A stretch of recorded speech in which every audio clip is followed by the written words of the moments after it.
Assalamualaikum warahmatullahi wabarakatuh. Kami, anggota Latsar CPNS tahun 2022, Angkatan 75, Kelompok 3, Subkelompok 1, akan mereview materi tentang strategi penerapan nilai-nilai dasar ASN berakhlak.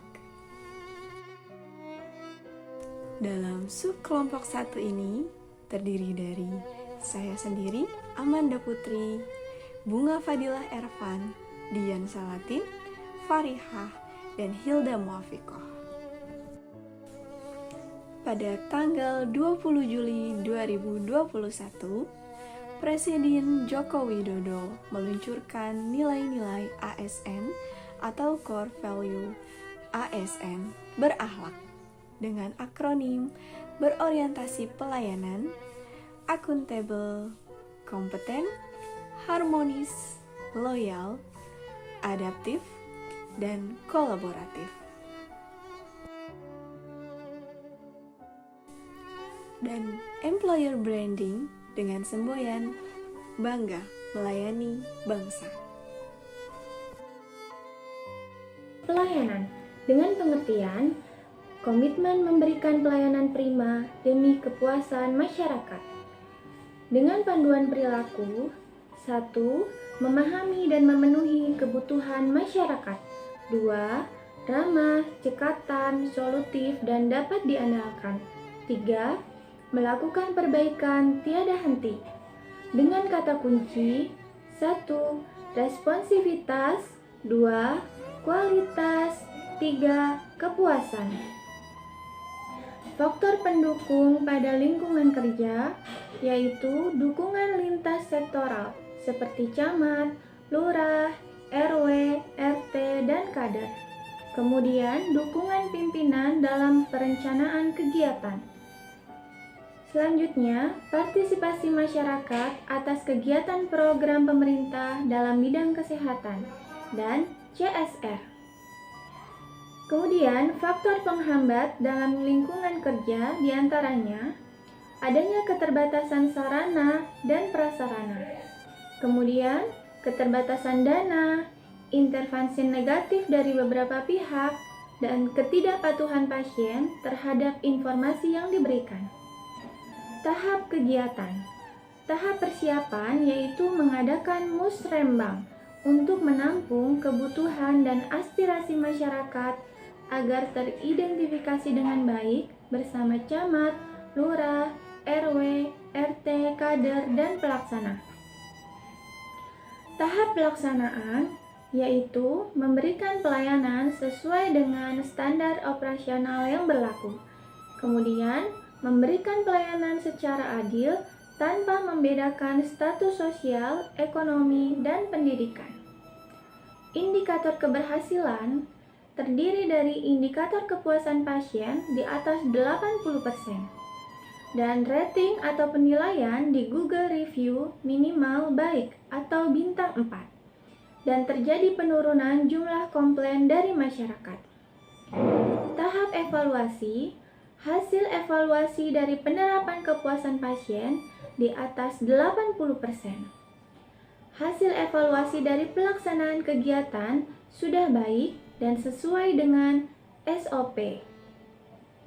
Evaluasi dari hasil rating atau penilaian di Google Review baik, sudah bintang 4. Yang kedua, akuntabel. Memiliki pengertian bertanggung jawab atas kepercayaan yang diberikan, tidak menyalahgunakan kewenangan jabatan. Dengan kata kunci, integritas, konsisten, dapat dipercaya, dan transparan. Faktor pendukung di lingkungan kerja yaitu pimpinan yang selalu mendukung dan mengingatkan tentang kedisiplinan dalam bekerja, serta petugas pelayan yang sadar, paham, dan bertanggung jawab terhadap uraian tugas masing-masing. Faktor penghambat yang ada di lingkungan kerja terdiri dari kelalaian petugas, keterbatasan kemampuan pasien dalam memahami penjelasan petugas. Kemudian, petugas tidak menjalankan pelayanan sesuai SOP dan tidak ada sanksi serta reward bagi petugas. Tahap pelaksanaan terdiri dari tahap persiapan. Adanya SOP di setiap ruangan sesuai pelayanan masing-masing ruangan. Dan melakukan perencanaan sosialisasi SOP atau kegiatan yang akan dilakukan kepada seluruh petugas. Serta menyiapkan form checklist dan kartu stok barang. Pada tahap pelaksanaan, yaitu petugas barang memonitoring kerusakan dan ketersediaan barang pada setiap ruangan secara berkala. Kemudian membuat reward dan punishment kepada petugas terkait kedisiplinan. Serta mensosialisasikan SOP atau program kegiatan yang akan dilakukan kepada semua petugas. Dan melibatkan keluarga pasien dalam memberikan edukasi. Serta kedisiplinan diri dalam menyimpan benda pada tempatnya dan memberikan sanksi jika ada yang melanggar. Indikator keberhasilan terdiri dari tidak adanya barang yang hilang, pelaporan kerusakan barang yang cepat, tidak ada petugas yang datang terlambat, dan semua petugas berkontribusi dalam program yang dilaksanakan, serta pasien memahami penjelasan dari petugas. Evaluasi. Penyimpanan barang sudah baik sehingga mudah mencari alat yang ingin digunakan. Dalam rekapan absensi terjadi menurunnya pegawai yang terlambat. Kemudian sudah dilakukannya sosialisasi SOP atau program kegiatan yang akan dilakukan. Yang terakhir, pasien dan keluarga pasien sudah memahami penjelasan yang diberikan oleh petugas. Kompeten, terus belajar dan mengembangkan kapabilitas. Panduan perilaku. 1. Meningkatkan kompetensi diri untuk menjawab tantangan yang selalu berubah. 2. Membantu orang lain belajar. 3. Melaksanakan tugas dengan kualitas terbaik. Kata kunci. 1. Kinerja terbaik. 2. Sukses. 3. Keberhasilan. 4. Learning ability. 5. Ahli di bidangnya. Dan 6. Kondisi lingkungan kerja. Faktor pendukung. 1. Dukungan instansi untuk mengadakan pelatihan. 2. Dukungan organisasi profesi dalam peningkatan kompetensi dengan mengadakan seminar. 3. Petugas memiliki keinginan untuk selalu meningkatkan kapasitas dan kompetensi diri. Faktor penghambat. 1. Keterbatasan anggaran. 2. Tugas dan tanggung jawab yang terlalu banyak. 3. Keterbatasan jumlah petugas. Persiapan. 1. Mengajukan usulan pelatihan sesuai profesi dan kebutuhan pelayanan. 2. Membuat jadwal orientasi bagi petugas atau staf baru. 3. Setiap pegawai yang telah mendapatkan pelatihan, petugas tersebut melakukan sosialisasi hasil seminar atau pelatihan kepada seluruh petugas yang terkait. Pelaksanaan. Petugas yang mendapat kesempatan untuk mengikuti pelatihan dapat mengikuti dengan penuh tanggung jawab. 2. Melaksanakan orientasi bagi petugas atau staf baru sesuai jadwal. 3. Melakukan sosialisasi hasil pelatihan kepada seluruh petugas lainnya. Indikator keberhasilan. 1. Meningkatnya kompetensi dan skill petugas terkait. 2. Pegawai baru mengerti dan memahami tupoksi dan alur pelayanan yang ada. 3. Peningkatan kualitas kompetensi seluruh pegawai. Evaluasi. 1. Petugas sudah mengikuti pelatihan yang dijadwalkan. 2. Petugas baru telah menjalani orientasi. 3. Seluruh petugas telah mengikuti sosialisasi pelatihan seminar. Harmonis. Kerjasama antara berbagai faktor dengan sedemikian rupa hingga faktor-faktor tersebut dapat menghasilkan suatu kesatuan yang luhur. Panduan berperilaku. 1. Menghargai setiap orang. apapun latar belakangnya. 2. Suka menolong orang lain. 3. Membangun lingkungan kerja yang kondusif. Kata kunci: 1. Peduli. 2. Perbedaan. 3. Selaras. Faktor pendukung: 1. Dukungan pimpinan terhadap keberagaman agama. 2. Toleransi sesama petugas. 3. Pimpinan yang mau menerima aspirasi. Faktor penghambat: jam pelayanan yang tidak mendukung kebutuhan petugas untuk beribadah. 2. Pasien yang datang tidak sesuai jadwal pelayanan. Persiapan: 1. Membuat SOP jam pelayanan. 2. Adanya kebijakan cuti bersama pada hari besar keagamaan. 3.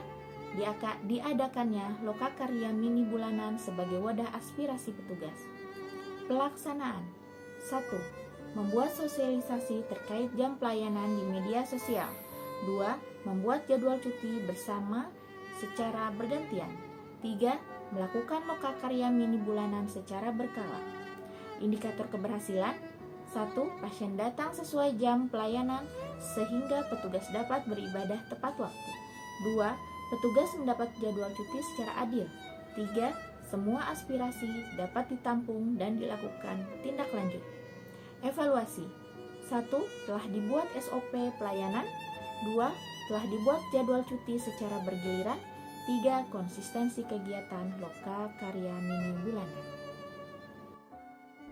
Selanjutnya adalah loyal, berdedikasi, dan mengutamakan kepentingan bangsa dan negara. Panduan perilakunya yang pertama, memegang teguh ideologi Pancasila dan Undang-Undang 1945, setia pada NKRI serta pemerintahan yang sah, menjaga nama baik sesama ASN, pimpinan, instansi, dan negara, menjaga rahasia jabatan dan juga negara. Kata kuncinya yang pertama, komitmen. 2. Dedikasi, kontribusi, nasionalisme, dan juga pengabdian. Kondisi lingkungan kerja. Faktor pendukungnya yaitu dukungan pimpinan terhadap komitmen yang ada. Lalu, dukungan semua petugas terhadap komitmen yang ada. Komitmen ASN untuk memberikan pelayanan terbaik untuk masyarakat. Faktor penghambatnya, kurangnya pemahaman tentang nilai-nilai dasar negara. Lalu, persiapannya yang pertama, membuat rencana penggalangan komitmen bersama, membuat rencana kesepakatan untuk mengerjakan tugas tambahan di luar jam kerja. Pelaksanaannya, menahan diri dan mawas diri, serta bijak dalam menggunakan media sosial, melakukan penggalangan komitmen bersama. Lalu, mendedikasi diri sebagai agent of change atau agen perubahan. Selanjutnya, indikator keberhasilan. Yang pertama, nama baik sesama ASN, pimpinan, instansi, dan negara terjaga. Rahasia jabatan dan negara terjaga. Yang ketiga, petugas melakukan komitmen sesuai dengan sumpah profesi masing-masing dalam menjalankan tugasnya. Lalu selanjutnya evaluasi. Petugas telah berkomitmen memberikan pelayanan terbaik kepada masyarakat. Yang kedua, petugas sudah bijak dalam menggunakan sosial media. Yang ketiga, petugas selalu berusaha mendedikasikan diri sebagai agen perubahan. Selanjutnya, adaptif, terus berinovasi dan antusias dalam menggerakkan ataupun menghadapi perubahan. Nah, panduan perilakunya, 1. Cepat menyesuaikan diri menghadapi perubahan. 2. Terus berinovasi dan mengembangkan kreativitas. Yang ketiga, bertindak proaktif. Kata kuncinya, yang pertama, inovasi. Kedua, antusias terhadap perubahan. Yang ketiga, proaktif. Faktor pendukungnya apa aja sih? Yang pertama, dukungan pimpinan terhadap kemajuan teknologi dan perubahan. Yang kedua, dukungan petugas untuk mengikuti perkembangan zaman. Yang ketiga, petugas memiliki inisiatif untuk selalu proaktif dalam setiap kesempatan. Yang keempat, dukungan instansi terkait penggunaan teknologi atau aplikasi dalam pelayanan. Faktor penghambatnya yaitu jaringan WiFi yang tidak stabil, petugas yang tidak dapat beradaptasi dengan kemajuan teknologi. Yang ketiga, petugas yang terlalu pasif dan hanya menunggu instruksi. Lalu, persiapannya apa aja? Yang pertama, membuat media sosial Instagram. Yang kedua, memberikan usulan untuk tenaga IT. Yang ketiga, memberikan usulan penambahan atau perbaikan jaringan. Yang keempat, membuat rancangan aplikasi yang mendukung pelayanan publik agar pelayanan lebih mudah, cepat, dan efisien. Pelaksanaan. Penggunaan media sosial resmi berupa Instagram sebagai wadah informasi ke masyarakat. 2. Merekrut tenaga IT. 3. Melakukan penambahan atau perbaikan jaringan. 4. Pembuatan aplikasi yang mendukung pelayanan publik agar pelayanan lebih mudah, cepat, dan efisien. Indikator keberhasilannya, yang pertama, petugas selalu berinovasi memberikan pelayanan terbaik walaupun terdapat kekurangan sarana dan prasarana. Kemudahan publik untuk mengakses informasi, cepat dalam merespon keluhan dari masyarakat. Evaluasinya, 1. Adanya media informasi resmi berupa Instagram. Masyarakat sudah mudah mendapatkan informasi terkait pelayanan publik. Yang ketiga, keluhan dari masyarakat telah ditindaklanjuti. Selanjutnya dari nilai dasar kolaboratif yang mempunyai definisi yaitu membangun kerjasama yang sinergis. Kolaboratif ini mempunyai panduan berperilaku, yaitu yang pertama, memberi kesempatan kepada berbagai pihak untuk berkontribusi, dan kedua, terbuka dalam bekerja sama untuk menghasilkan nilai tambah, dan yang ketiga, menggerakkan pemanfaatan berbagai sumber daya untuk tujuan bersama. Kata kunci dari kolaboratif ini yaitu yang pertama, kesediaan kerjasama, dan yang kedua, sinergi untuk hasil lebih baik. Adapun kondisi lingkungan kerja yang menjadi dasar kolaboratif, yaitu adanya faktor penghambat. Faktor penghambat yang pertama, yaitu dukungan instansi yang terkait untuk melakukan pelayanan publik. Yang kedua, dukungan pimpinan untuk memfasilitasi petugas. Yang ketiga, dukungan petugas untuk kolaborasi dengan instansi lainnya.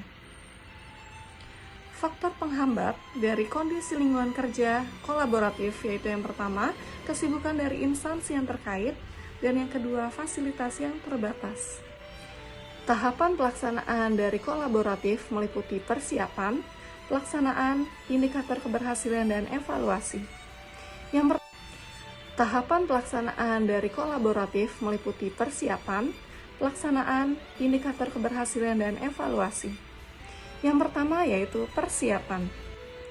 Persiapan meliputi yang pertama merencanakan rapat staf dalam membuat RUK dan program kerja. Yang kedua, merencanakan kegiatan gathering untuk petugas sehingga dapat terjalin hubungan yang harmonis. Pelaksanaan sendiri terdiri dari yaitu yang pertama pelaksanaan rapat staf, pembuatan RUK dan program kerja, dan kedua pelaksanaan kegiatan gathering untuk semua petugas. Indikator keberhasilannya yaitu yang pertama terjalin komunikasi yang baik dan saling berkolaboratif, dan yang kedua program dapat berjalan dengan baik. Evaluasinya adalah yang pertama telah dilakukan rapat staf dan telah menghasilkan RUK dan program kerja, dan yang kedua telah dilaksanakan kegiatan gathering untuk semua petugas, dan terakhir cakupan program sudah tercapai. Demikianlah rangkuman materi modul agenda 2 yang meliputi 7 materi berangkat. Marilah kita menjadi ASN yang berangkat dan dapat menerapkan